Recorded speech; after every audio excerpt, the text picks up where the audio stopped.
Okay, let's try to picture this. Somewhere inside you, maybe in a part of yourself you don't visit much, there's like a locked door. Hmm. Not one you actively lock, maybe, but one you just don't open. You feel a kind of stillness around it. Yes, a stillness or perhaps a certain weight. Yeah, wait, and maybe even a little bit of unease if you think about actually approaching it. That unease you mentioned, that hesitation, Mm-hmm. that's often really significant. It suggests your psyche, somewhere deep down, knows there's something potent behind that door. Potent, okay. It's kind of natural guarding instinct, where your mind tries to keep things that might feel disruptive or maybe overwhelming, just sort of contained. So it's not like just forgetting where you put your keys. It's more active than that, like a reluctance. Exactly. An act of reluctance. It reminds me of, well, what Freud talked about as resistance. Resistance. Yeah. Like a force field pushing you back a bit. Precisely. Yeah. Almost like an invisible barrier. And it's not just random static, it's a specific defense. Your mind has likely built it, maybe over years. To protect you. To protect you, yes. Mhm. Even if now, maybe, that protection is actually limiting you in some ways. Often, the stronger the resistance feels, Mm-hmm. the more significant the stuff behind the door probably is. Right. It's like your mind highlighting, okay, this bit is important. Be careful here. Okay, so imagine standing right there, right in front of your door. What do you notice? Physically, maybe? Could be anything subtle. A slight clenching in your stomach. Maybe your breathing changes a little. Or like a thought that just vanishes the moment you try to grab it? Yes. Yeah. Or just a heavy silence that feels, well, full of things unsaid. Those are the whispers from the other side. Whispers. Wow, and those little physical things, the quick thoughts. They're clues. They're absolutely clues. The body often remembers what the conscious mind tries to file away. That tension, that fleeting image, they could be echoes of an inner conflict. A conflict. Like what? Well, one part of you, the curious part, the part that wants to be whole, might be drawn to that door. It wants to know. Yeah, you want to understand yourself, right? But another part, the part that learned to protect you, maybe anticipates pain or disruption if that door opens, so it pulls back. Ah, okay. So it's a genuine push-pull. You sort of want to know, but you're also kind of afraid of what knowing might actually mean. Why are we wired like that? It seems to be a fundamental dynamic of the psyche. Freud saw it as this constant negotiation, a kind of inner battleground between our desires and our fears, our curiosity and our need for safety. And the door is like the wall built on that battleground. It's a powerful symbol of those psychological boundaries, yes. Walls we often put up without even realizing it, just to keep things feeling stable, even if it's a bit of a shaky stability. So what could actually be behind a door like that? What kind of stuff are we talking about? Repressed memories, maybe? Repressed memories are a classic example. Things that weren't just forgotten passively, but actively pushed out of awareness because they were too painful, too shameful, or too threatening at the time. Actively pushed out. That takes energy, doesn't it? It takes psychic energy, yes. Yeah. Repression isn't a one-time event. It's an ongoing process. The unconscious has to continually work, in a sense, to keep that material down. But it doesn't just disappear. No, not at all. It lingers. And it can exert this pressure. It influences us, often in disguised ways. Think of it like locking something unwanted in a room. You don't see it, but you know it's there. Maybe you hear it rattling the door handle sometimes. Rattling the door handle, like anxieties that just pop up out of the blue, or habits you have that make no sense. Could those be hints? Absolutely. Yeah. Symptoms, anxieties, phobias, compulsions, even certain patterns in relationships can often be understood as these indirect messages, symbolic communications from the unconscious. So the psyche is trying to tell us something. It's signaling that something needs attention, something unresolved, even if the conscious mind has no idea what the original issue is. That irrational fear you mentioned. It might be an old feeling attached to a forgotten event, just displaced onto something else. Wow. It really makes you pause and think about your own life, you know? Decisions you keep putting off, maybe, or relationships you keep at arm's length, dreams you kind of just let fade. Could those be different kinds of locked doors? Perhaps. And isn't there always that little nagging voice sometimes wondering, what if? That what if is often the sound of that curiosity we mentioned, knocking gently. It senses there's something important, maybe something valuable in that unexplored place. And Freud thought our suffering, like neurotic suffering, often comes from this stuff.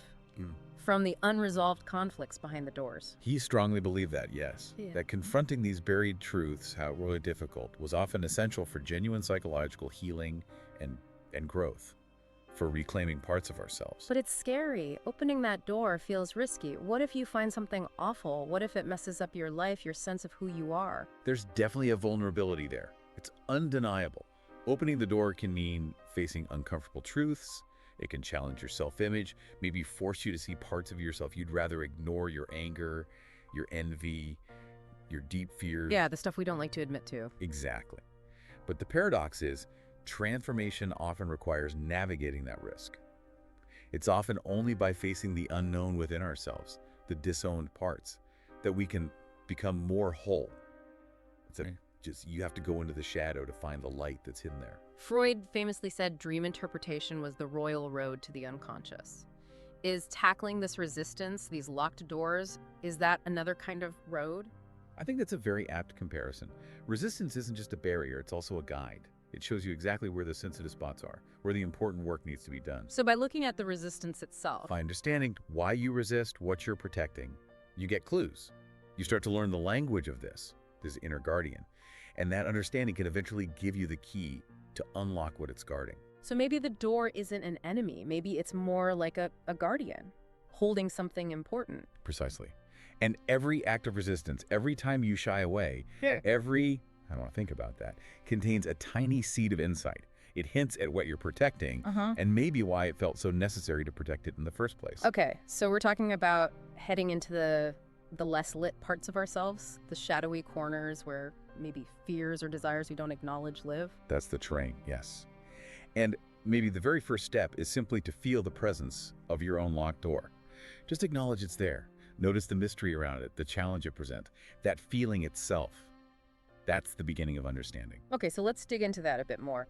What actually keeps these doors sealed so tight? Is it just one big resistance force, or is it more complex? Oh, it's usually much more intricate than a single force. Think of it less like a solid wall and more like a complex web of defenses, different strategies the mind uses. Strategies? Like what? Well, these are ways the ego, the conscious part of you, tries to manage difficult feelings, unacceptable impulses, or painful memories without getting overwhelmed. They often develop early in life, unconsciously, as ways to cope. Can you give an example? Like, how would one specific defense keep a door locked? Okay, think about it. Let's take Freud's idea of repression. This is considered a cornerstone. It's the unconscious mechanism that literally banishes unwanted thoughts or memories from your awareness. Banishes them, like pushes them down. Exactly, pushes them into the unconscious. So maybe there was a deeply humiliating experience in childhood. Repression might make you genuinely unable to recall it consciously. The door to that memory is long tight by this act of forgetting. But you said it doesn't just disappear. Right. The energy, the emotion attached to it might still be there. It might seep out in other ways.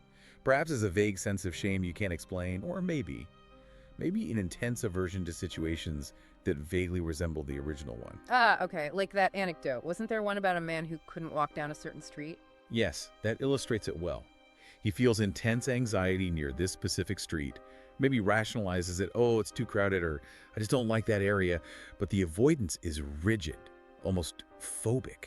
And the idea is that street is linked to something repressed. Potentially, yes. Maybe a traumatic event happened there or nearby, something his mind repressed to protect him. The street itself isn't the issue, but it's become a symbol, a trigger connected to that buried pain. Repression buried the memory, but the anxiety persists, attached to the symbol. So repression locks the memory away. What about resistance then? How is that different? Resistance is more about actively defending against that repressed material emerging now. Right. Repression buried it. Resistance keeps the lid on. It's the don't look there impulse. Like in therapy, maybe? If the therapist touches on a sensitive topic. Exactly. The person might suddenly change the subject or forget what they were saying or even miss their next appointment. Those are classic signs of resistance kicking in. Tells the therapist, aha, we're close to something important here. It's such a paradox, isn't it? The very thing you resist looking at is often the thing that holds the key. It truly is. Resistance highlights where the wounds are deepest, where the unconscious is most heavily defended. That man avoiding the street. His rationalizations, his distractions, those are resistance in action, trying to keep him away from the feelings connected to that repressed memory.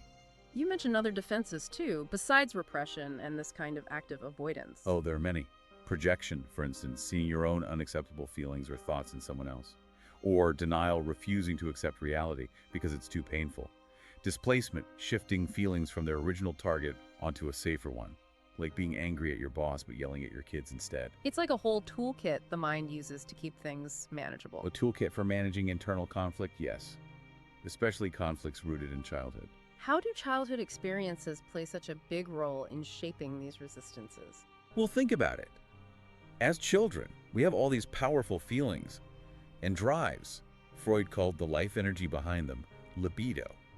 We want things. We feel things intensely. But we quickly learn from parents, from society, that some of these drives or feelings are bad or unacceptable. Like getting angry or maybe certain kinds of curiosity. Exactly. Yeah. So the developing ego learns to suppress or redirect these impulses to gain approval or avoid punishment. But those suppressed desires, those unmet needs, they don't just vanish. They become part of the unconscious. And they still want expression. The libido, this life force, is dynamic. It seeks expression. If it's constantly thwarted or repressed, that energy has to go somewhere. It might get redirected into other activities. Sublimation, Freud called it, like channeling aggression into sports. Okay, that sounds positive. It can be. Mhm. But if the energy is simply blocked, trapped, it can contribute to psychological symptoms. Maybe someone felt constantly stifled and controlled as a child. And as an adult, they develop obsessive-compulsive tendencies, trying to control their environment because they couldn't control their inner world back then. The resistance guards the original feelings of helplessness. So there's this constant play between our drives, the libido wanting out, and repression holding it back. That's the core conflict. The drive for pleasure, for expression, versus the need for safety, for acceptance. You can probably recognize that tension in yourself, right? Yeah. Being torn between what you want and what you feel you should want. Yeah. Or wanting to break free from something, but being terrified of losing control if you do. That's the conflict manifesting. Yeah. And those symptoms we talked about, the anxiety, the compulsions, maybe even recurring dreams, they're not just random noise, they're like coded messages. The language of the unconscious. Precisely. Speaking in metaphors and symbols, Freud compared psychoanalysis to archaeology, digging through the layers to uncover the forgotten stories hidden within the symptoms. So for the man avoiding the street, his dread isn't just dread, it's a clue. It's a clue. The feeling itself, the location they might point towards a buried story. Perhaps an incident on or near that street involving abandonment or humiliation or betrayal.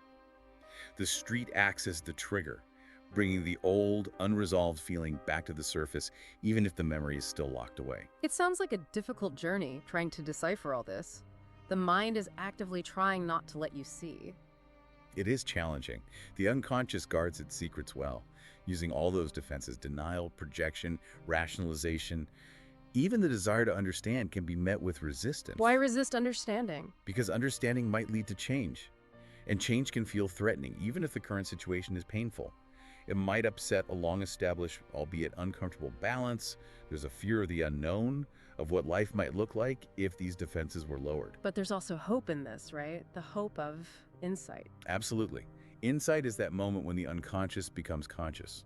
When you suddenly grasp the connection, understand the origin of a feeling or pattern. It's incredibly powerful. Like the light bulb moment. It can feel like that.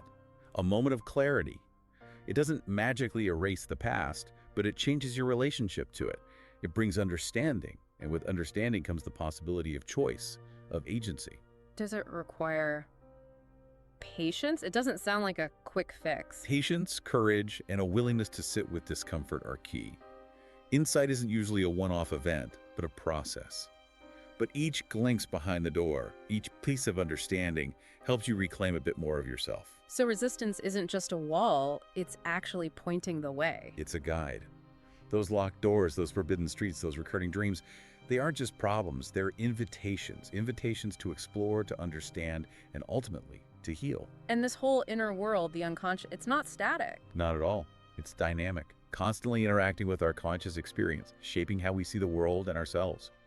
Understanding our resistance is fundamental to understanding who we are. Okay, so let's imagine we've been working with this, becoming aware of the resistance, maybe even getting close to that locked door. What happens at that moment, that precipice between resistance and revelation? That's a powerful moment. Yeah. There's often a feeling of heightened energy, anticipation, definitely.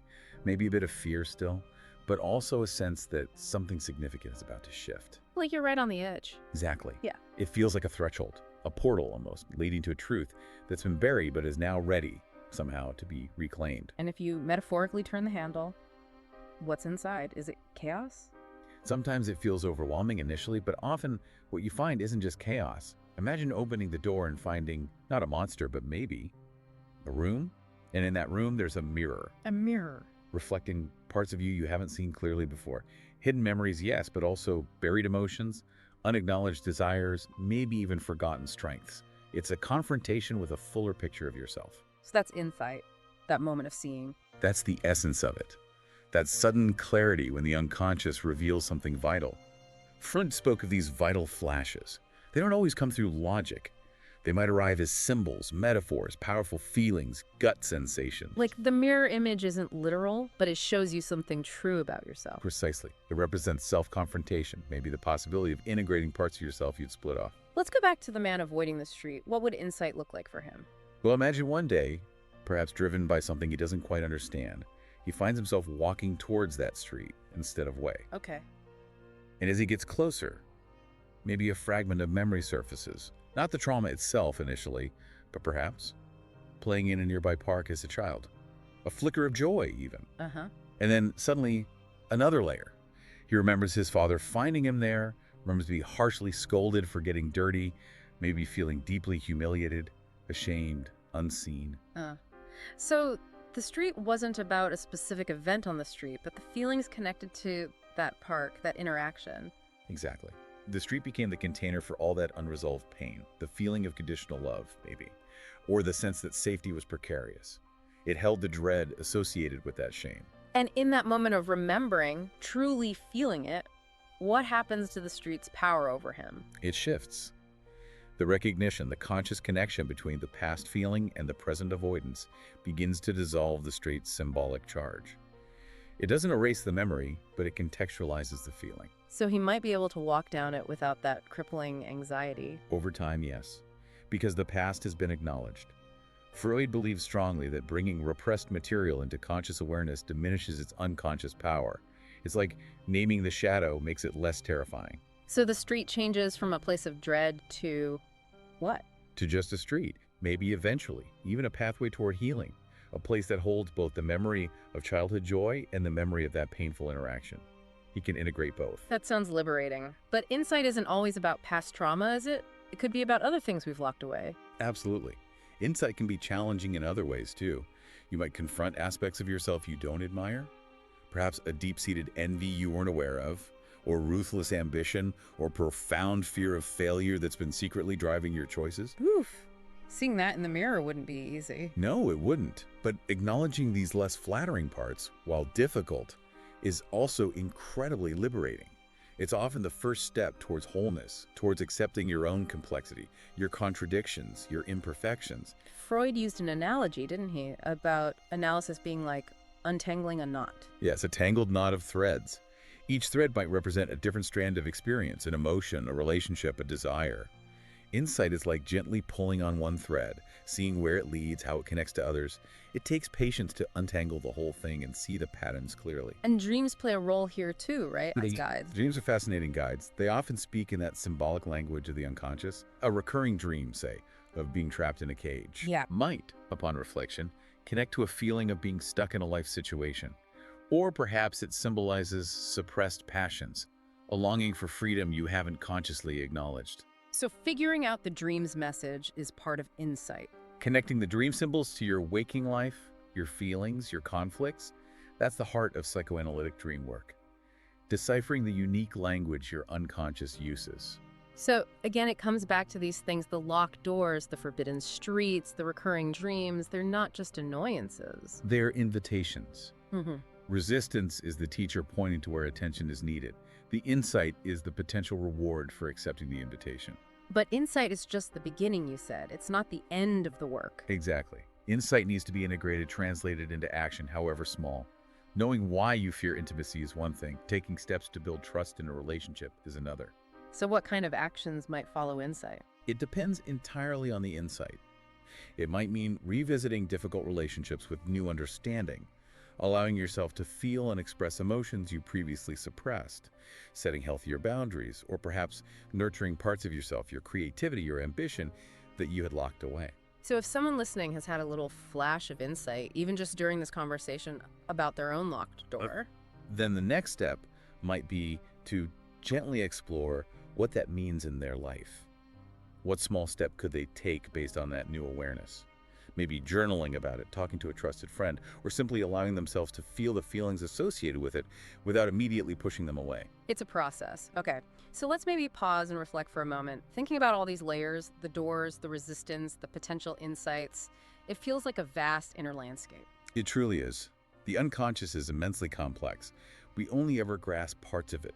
Each step forward in understanding opens up new territory, reveals new depths. Freud didn't necessarily aim for just happiness as the goal, did he?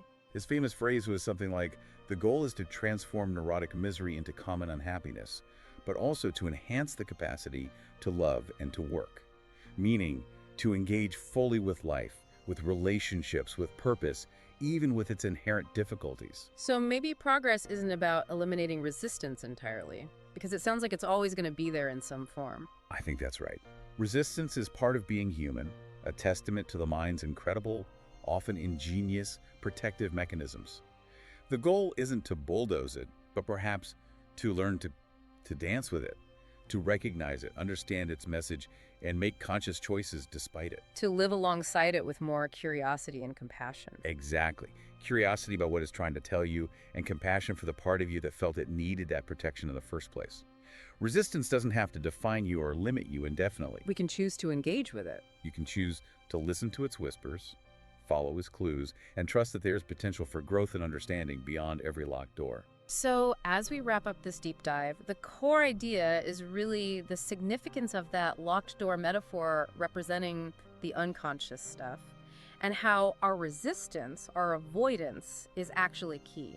Yes, understanding why we resist, what we're protecting, paradoxically opens the door to valuable insights about our deepest selves. So maybe just continue to sit with that idea, your own locked doors, the feelings they bring up. Don't necessarily try to force them open, but just notice them. Because that journey of self-discovery, it's ongoing, isn't it? Yeah. And just acknowledging the resistance, acknowledging the door is a huge step. Even in the avoidance, maybe especially in the avoidance, there's information, something important to learn. Thank you for digging into this with us. It's been a pleasure. And a final thought to leave you with. What remains unseen within you? What still calls out to be known? The answers might stay elusive, but maybe just asking the question keeps the door a little bit ajar.